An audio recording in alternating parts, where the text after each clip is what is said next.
Hey everybody, it's me, Jill, and welcome to Jill Informed. This is the recap of The Real Housewives of Salt Lake City, Season 4, Episode 10. Mormons get a bad rap. All right, this week we open with Heather checking out a venue for her book signing. She's ending her world tour for her book, Bad Mormon, in Salt Lake City, and she wants it to be a little intimate gathering. They're making it look like a little living room kind of thing, and she's gonna read from her book and then maybe answer questions, sign books, I don't know. So we just do a little check-in there. We also check in with Angie, who's brushing her dog's pink ears. Yeah, her dog looks like a poodle unicorn mix.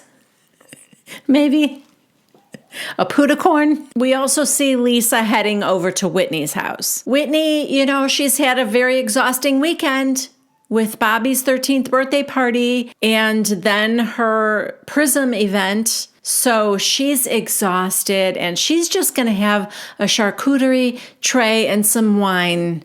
And, she's not even getting out of her pajamas. Lisa's like, that's okay. I would wear that out. Anyway, Heather calls Lisa while she's there to invite her to introduce Heather at her book signing. She's like, I thought we could do something funny, like you could sing Away in a Manger, and then we could do some fun little thing with that.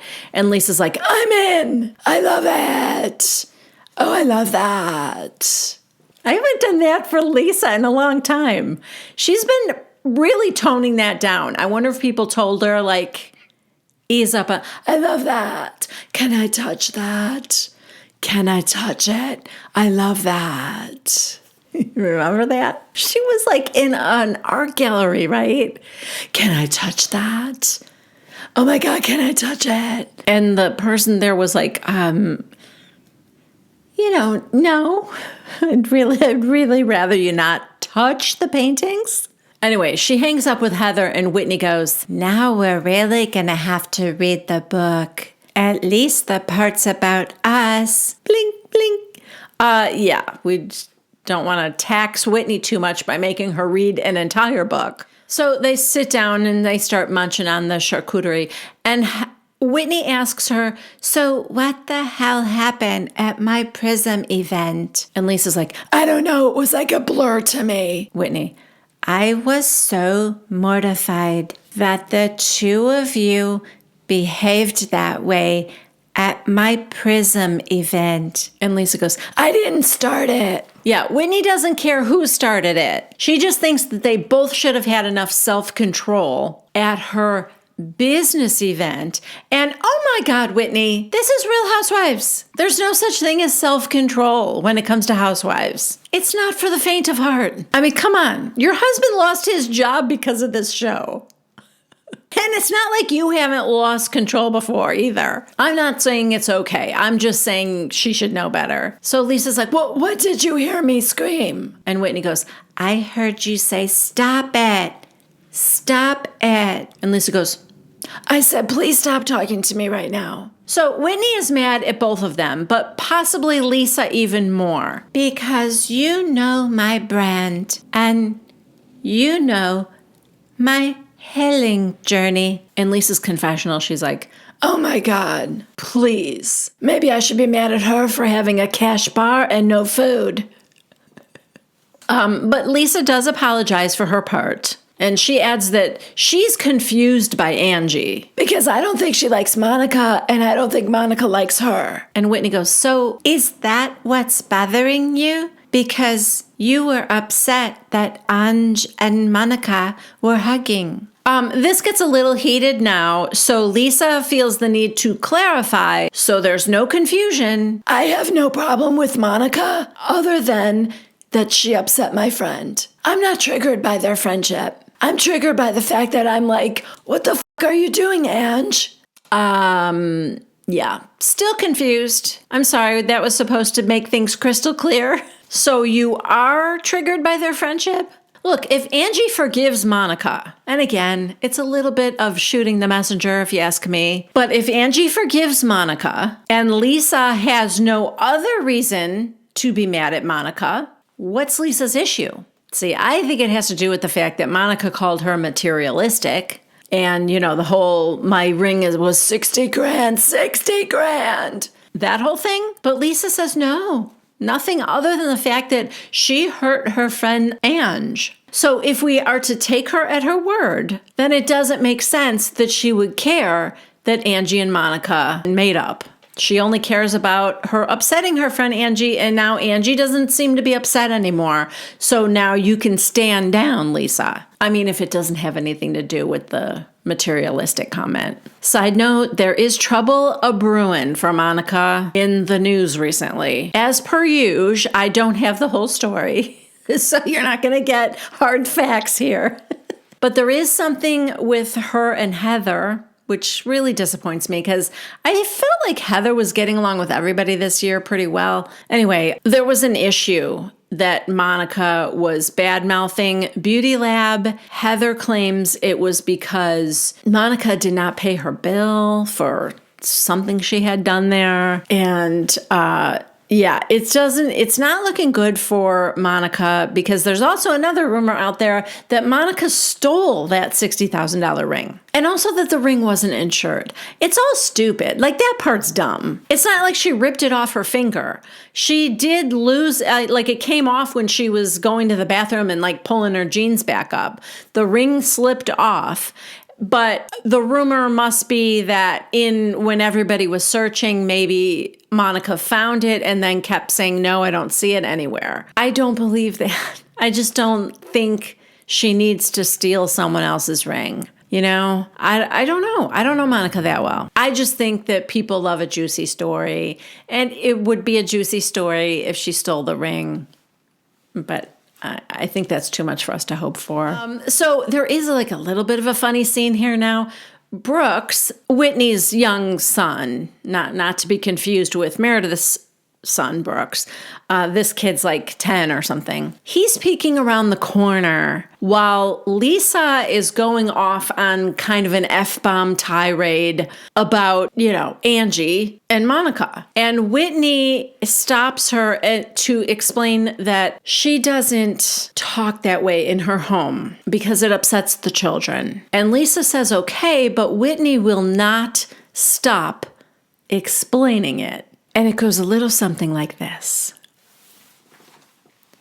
It's just that I don't talk that way in my home. Got it. And because Justin is out of town, the kids get upset. Yeah, fair. It scares them because they think that you and I are arguing. Okay. It's the rules of my home. Understood. Does that make sense? Yeah, understood.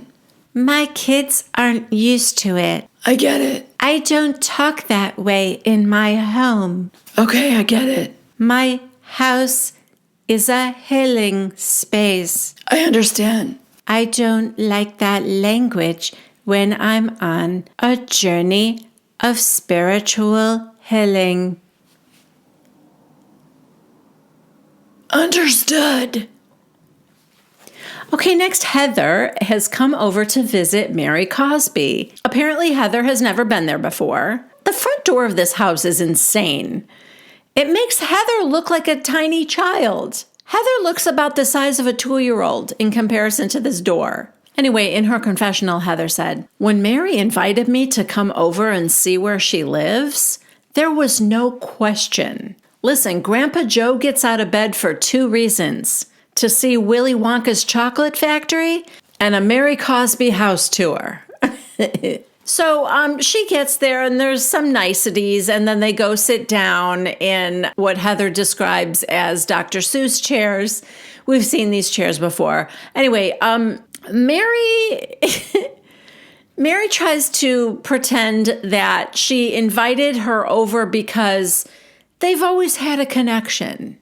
Similar childhoods, being brought up in the church. And Mary feels like now that Jen is gone and Heather is not up Jen's ass, she can have a one-on-one conversation with Heather. And also, and believe me, this has nothing to do with inviting her over at all, but also while she's there, she may as well mention her issues with the portions of her book that include Mary. So, yeah, there we go.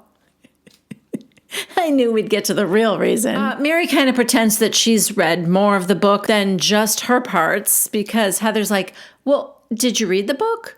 And she's like, yeah, the whole book?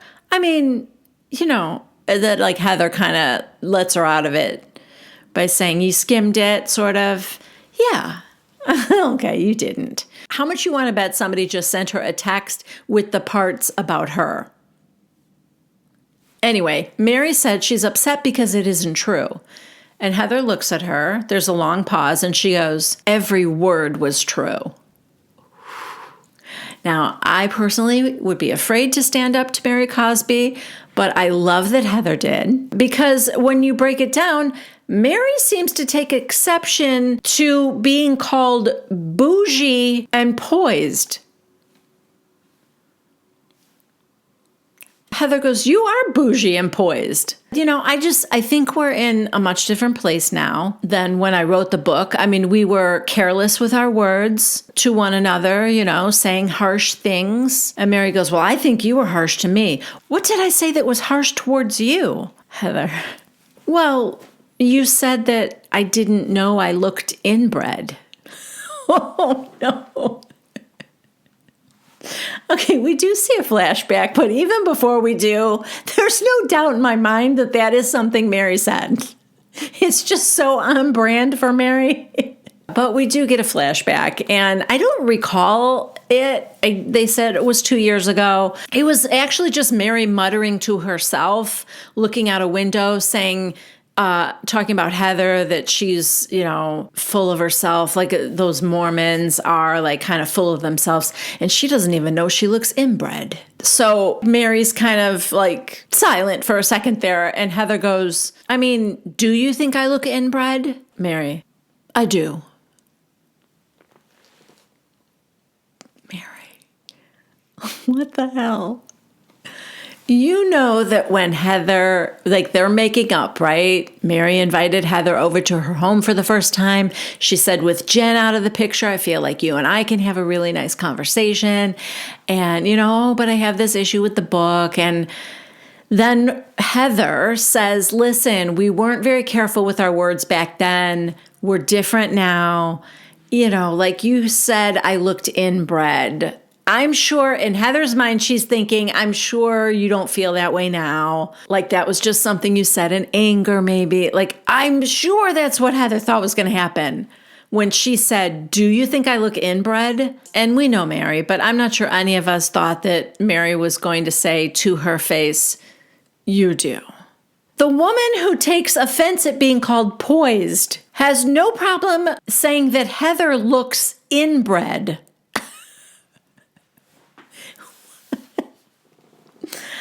Oh my God. Heather is shocked, right? And there's a little bit of a long pause, and then Mary goes, does that bother you?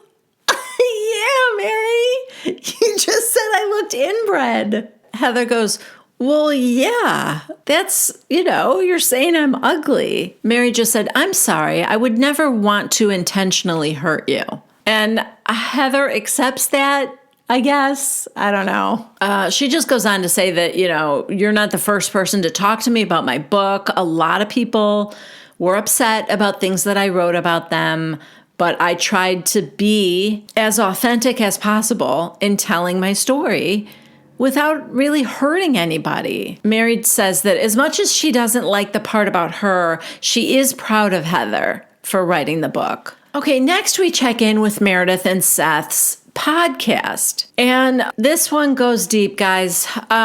We start with Meredith on the phone with like her tech support guy or the producer or something. And, she's trying to show him the screen. She can't figure whatever out. Anyway, they get that straightened out. Seth comes in the room and sits down, puts his headphones on, and we delve into a very dark time for the Marks family. This was a rough patch in their marriage. When they moved from Chicago to Park City, Utah, Meredith made Seth sign a post-nup because she didn't like that the laws in Utah favored the man. And she said, this wasn't about money. I was afraid I was going to lose my kids. Because things were rocky, she said, I was afraid you were going to leave me. And he goes, you were afraid I was going to leave you? And she said, well, yeah, things weren't going great.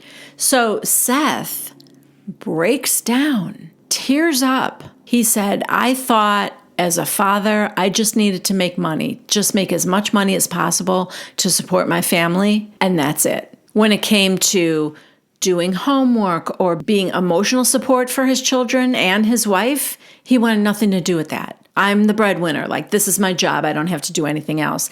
And so he is crying and apologizing for that. And Meredith is tearing up, holding his hand. And it really got to me. And then it's like, okay, good work, guys. And she turns and she looks at the laptop, and Meredith forgot to press record. Yeah, Meredith forgot to hit the record button. None of that was captured. I mean, they laugh about it, but Seth is pissed. That was some of his best work. He cannot capture that emotion twice. Also, you guys know that if Seth was the one in charge of pressing record and Meredith had that emotional breakthrough, they would be back on the road to Splitsville. Just saying. Okay, now we are at Monica's house. She's there with her girls. They're making posters for prom. Her oldest daughter, Bree, is going to prom, and the little ones are helping make posters. And then look who's pulling into the driveway. It's Vovo, a.k.a. Linda, a.k.a. LD. Vovo, I'm assuming that means grandma in Portuguese. I'm not sure, but all the girls call Linda Vovo. And I have to say, what bothers me the most about this scene is the look on Bree's face when she sees her pull up in the driveway. She's like, that's Vovo. And Monica goes, no. And they're looking out the window, and Bree looks terrified. Monica puts her coat on, and she has Bree keep the girls inside and lock the door after me. I mean, I'm not a Linda fan, and I have been supporting Monica a lot. But you also know that I'm not a ride or die to anybody. I don't know these people in real life. So I just kind of give you my opinions as I go along, as I'm watching the show, and it changes all the time. Sometimes I like somebody, sometimes I don't. I don't like how Monica handled this situation. It's because I think she's creating this illusion of fear in her daughters when their grandmother is around. That's not okay. That's not breaking a cycle either, by the way. Even if she thinks she needs to protect them from a woman who could hurt them by tearing down their self-esteem or whatever, she's not afraid that she's going to physically hurt them. Unless she is, but I don't think that's the case. She's never said anything like that, and Monica's not shy about saying things that Linda does wrong. I've never heard her say she laid a hand on her daughters, so I don't think that's what it is. Yet there's this whole illusion, especially for the little ones who don't quite understand, of I'm going out there, lock the doors, keep your sister safe. I don't think that's healthy. Anyway, let's move on. She goes outside and Linda goes, I come bearing gifts. And Monica's like, I don't call that a gift. You're bringing my car back. Anyway, Linda says that she only takes the car to get Monica's attention. But I won't do it again, she says. And then Linda says that the other day when she said she wanted them to go to therapy, she wasn't kidding. She really means it. She really wants them to go to therapy together. Will you consider it? And Monica's like, I'll think about it. But in her confessional, Monica says that they have been to therapy together several times in the past, and it hasn't worked. Linda says that she wants to break the cycle of dysfunction in the family. So she's like begging Monica to go with her. Monica says that when they went in the past, it didn't work because Linda wasn't being authentic. You know what? It happens. I've been in therapy for so many years. I haven't been since I moved out to South Carolina, but I have been for many years of my life in therapy. And I know it can be difficult to be vulnerable. For me personally, if I have to, find a new therapist, I'm vulnerable immediately because I know it doesn't work for me. I'm not getting a benefit if I'm not honest and vulnerable and open about everything, the good, the bad, and the ugly. But I know it's not easy. It's just human nature to kind of want to make a good impression or to want somebody to like you. But in therapy, that doesn't work. So what I think is Linda needs to go to therapy on her own first. So does Monica, really. I think it would benefit them both. Then in time, they can go together, but only after they've done a lot of work on themselves. I'm afraid that there's a part of Linda that just wants Monica in there because Linda thinks Monica's the problem. And that when they get in front of a therapist, the therapist will be able to tell Monica she's the problem and give your mother another chance and be nicer to your mother and she's your mother. You should respect your mother and all that kind of thing. That's what I'm afraid of. I'm afraid the reason Linda doesn't want to go alone is because Linda doesn't think Linda is the problem. I could be wrong. I hope I'm wrong. Therapy, great idea. Just do it on your own first. Anyway, Monica says she'll think about it. And she's like, but you better get to walking home because it's getting cold out and you got a long way to go. Linda, well, you're not going to drive me home? No, Monica says. Well, can Bree drive me home? Monica's like, no. So Linda starts walking home. Okay, that's dumb. And also, do better, Monica. You need to be better than Linda. Not stoop to her level. It's not about whether or not Linda deserves a ride home. It's about you setting an example for your daughters who are watching you out the front window, no doubt. Show your daughters how to be a good woman. Just do that. Okay, it is the day of Heather's book event. She is at the venue, and now Lisa shows up. She wants to practice her song, and, she's like, I just want to have fun, have a good time with Heather after the week I've been through. She also doesn't, love how things went with her at Whitney's house, because it was a little, awkward. So the guests are arriving, including Angie, and she tells us that she hasn't gotten a call or a text from Lisa since the Prism event. And normally, she and Lisa talk 80 to 100 times on the phone or texting 100 times a day. God, that's way too much Lisa and too much Angie, if I'm being honest. How many of those 100 times do you think Angie mentions her Greek heritage? Just throwing that question out there. You can leave your answers in the comments section. We see Meredith, no Whitney, no Mary, and no Whitney. I don't know if that was explained why Whitney wasn't there. But anyway, Monica shows up now. Monica goes up to the bar where they are serving Vita tequila, Vita whatever. And she asks the bartender, do you have anything that isn't Vita? And in her confessional, Monica tells us that she hasn't seen Lisa since their spiritual encounter at the sound bath. So now Monica has found Meredith and she's filling her in on the Prism event and how things between her and Lisa got pretty nasty. Meredith and Lisa are trying to make up, have a good relationship. Although, if I'm being honest with you, this is episode 10. Lisa and Meredith have had no interaction with one another since, episode 1 when they made up? I think their making up was they agreed to kind of go their separate ways. That's my feeling. Season 1, those two were tight, but you hardly ever see them together now. Anyway, Monica tells Meredith that they got in this, heated argument. And Lisa said, Whatever, Monica. Your own mother doesn't even want you. And Meredith goes, yeah, I mean, that wasn't verbatim, but it was close to what Lisa said. Same sentiment, really. Also, I'm not loving Monica running to Meredith, like trying to get her on her side before she talks to Lisa. Anyway, Meredith goes, she said that? And Monica goes, mm-hmm. And I'm not going to be bullied and not bite back. And Meredith goes, yeah, that's the issue. You told me once, I react rather than respond. If you could come up with a response rather than reaction, I think you'd have more success. And Monica goes, yeah, that sounds really healthy, so I'm probably not going to do it.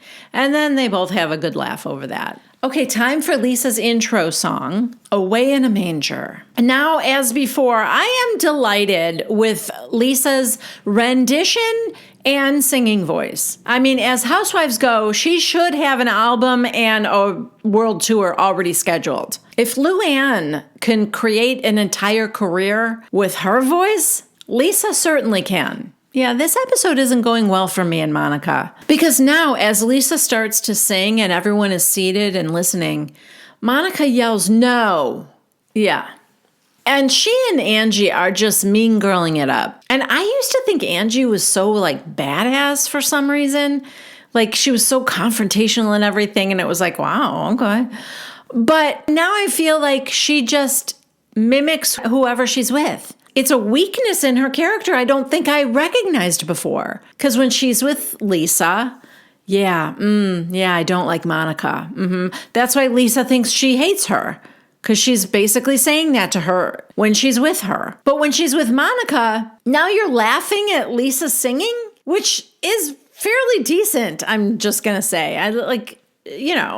We're not selling out Madison Square Garden, but, for a housewife, not bad. Anyway, this talking during it, it's just so rude. It's irritating how rude it is. I don't care how much you hate Lisa. It's not about you.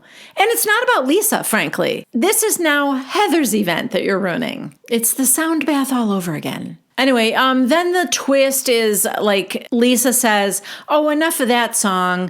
And then Heather comes out, says, hey, can we get an amen? And then the choir comes in and they give a backbeat to Lisa's rapping a song about Heather and Heather's book. What I'll say about that is it's blissfully short. It doesn't go on too long. But I would rather have heard her sing the whole Away in a Manger song because that's actually pretty. As you might imagine, Lisa Barlow, not the best rapper in the world, but it's fine. And I actually give Lisa so much credit for putting herself out there and doing this. That was nice of her to do that for Heather. She was being a good sport. Monica looked like a little brat. That and, this is that lack of maturity that I think stems from her childhood. She just doesn't have the skill set to be tactful and mature. And next, I almost cried during Heather's opening remarks here, where she's about to read from her book, Bad Mormon. She says, I never wanted to be a bad Mormon. I wanted to be a good Mormon. In fact, I wanted to be a perfect Mormon. And I hope I'm going to read to you from my book. I hope that explains who I am a little bit more to you. And then after she reads a passage from her book, then I was crying. Yeah. So stupid. I'm almost embarrassed, but yeah, I was crying. Heather was a little choked up reading it as well. Guys, I think I'm going to have to read it. I'm not even going to, I always say, should we do a Housewives book club here where, we read a chapter at a time, then we talk about, I have so many ideas and I don't have enough time to execute them, but it's something that I think would be so fun if I did a live stream where we could just read a chapter or two a month and then we could talk about what we just read and stuff and do it together. God, I think that would be so fun, but I can't see where I'm going to fit that in. So I'm not going to, I'm not even going to talk about it again. But I'm just saying, I think I might have to read this book myself. After that is over and people are leaving, Heather and Lisa sit down together and talk. And, they kind of have this little breakthrough moment with each other where Heather really gets Lisa to understand where she was coming from with Jack in the mission thing and how it just felt like these two worlds, where in Lisa's world, you can be a Mormon in good standing and yet also wear strapless dresses to church and have a tequila company. And that wasn't Heather's experience growing up. She's like old school Mormon where she was raised very provincially and, with many restrictions on her life, and is almost having to understand that it's not to be jealous of Lisa. She is raising her kids in a very different way than she was raised.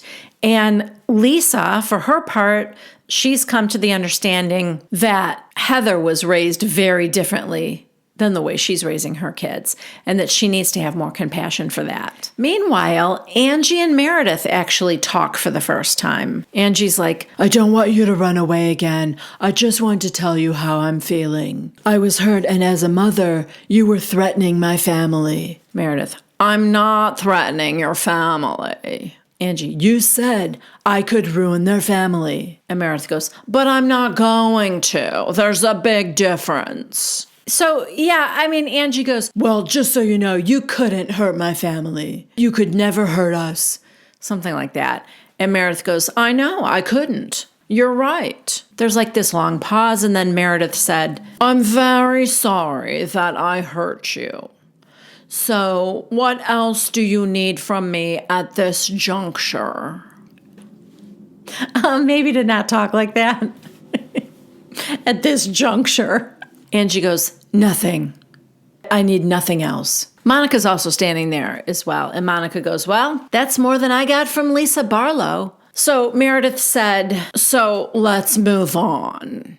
And Angie goes, I am moving on, Meredith. Meredith, thank you. And I will move on now, too. And then she puts her arm around Monica. Pleasure to see you. And Angie goes, thank you for not running away this time. And Meredith goes, I'm not running away. I'm leaving. And she goes, I know. I'm just saying. I mean it. I'm serious. Thank you for not running away. Meanwhile, the other side of the room, Heather's talking to her daughters, and she gets their blessing for writing another book because she definitely wants to write a second book. She's got more to say, I guess. And her daughters are like, yes, of course. And, they had been like bullied at school and stuff. That's why she's like making sure it's okay with them. One of her daughters said, yeah, look, Mom, as long as it's coming from a place of like your own passion and healing and not from a place of I'm going to get back at them for something, then yes, it's fine. Okay, so we end this episode with Lisa and Angie. Angie comes over to Lisa's house to have a little talk. Lisa says to her, you tell me that you don't like Monica or want to have a relationship with her? What is this all about then? And Angie's like, oh, okay, calm down. She asked for a sit down to talk about Greek Easter, and we ended things well. There was some resolve, and we're trying to move forward. And Lisa goes, see, I didn't know that. And Angie goes, I don't deny that I've been a little wishy-washy because I'm a little afraid to be clear with you. Lisa, why would you be afraid to be clear with me? And Angie goes, well, when you found out that I went to Heather's to paint birdhouses, you were triggered by that. Lisa just said, your insecurities about telling me stuff, that's your problem. But surprisingly, this actually ends up fine. Lisa just tells Angie that she doesn't ever want her to feel like she can't tell her something. And Angie, agrees that she's probably never going to change. No. She said, okay. And so, yeah. Anyway, that was the end of this episode. I hope you liked this recap. If you did, please give it a thumbs up. And if you haven't yet subscribed to my channel, please consider doing so. Also, if you click on the bell icon, you will get a notification every time I post something new here on my channel. As always, I am an Amazon affiliate. If you happen to be an Amazon shopper, please consider going through one of the links in the description box below this video, and that will take you to Amazon. You can purchase whatever you want, and any qualifying purchases that you make, I will get a small credit for. So thank you in advance for that. And that's it. I love you guys, and I will see you next week. Bye.